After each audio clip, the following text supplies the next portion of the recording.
Bonjour à tous.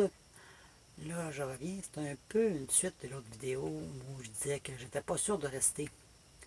En fait, le camping-car a beaucoup de réparations à faire, autant mécaniques que fonctionnelles. Comment dire, l'eau ne fonctionne pas, il y a beaucoup de choses qui ne fonctionnent pas. Mais le pire, c'est vraiment le toit. Le toit coule de partout. Puis le faire réparer, ça serait environ 5 000 $. Je n'ai pas cet argent-là. Puis dans l'état où il est, c'est pas viable. Là, j'ai mis une toile dessus qui est dessus depuis longtemps.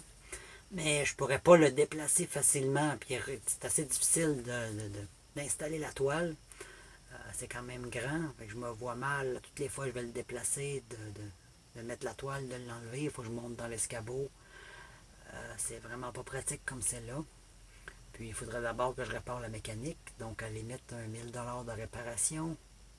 Juste pour le toffer temporaire. Parce que aussitôt qu'il va commencer à neiger, j'ai bien peur que le toit écrase au complet. Donc, compte tenu, disons, l'ampleur des réparations, j'ai décidé de le mettre en vente. Puis d'acheter plutôt un van. Un van va me demander moins d'entretien, puis va être plus facile à stationner. Là, proche de chez ma grand-mère, il y a un monsieur âgé qui vend sa van. Donc, je vais aller voir ça lundi. Pour l'instant, le camping-car est en vente. J'ai quelqu'un qui semble assez intéressé. C'est sûr, je le vends à perte.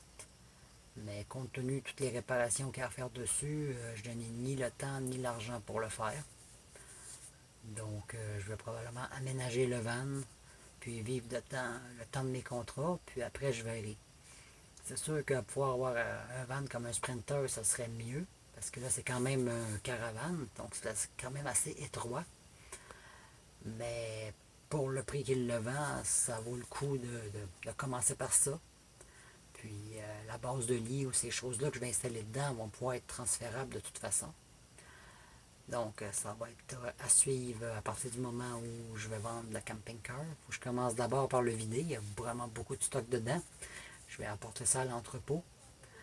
Puis bon, lundi, je vais voir pour la vanne, qu'est-ce que ça va avoir de l'air. Il y a des bonnes chances que je reparte avec. Donc, vous allez avoir des nouvelles dans la prochaine vidéo.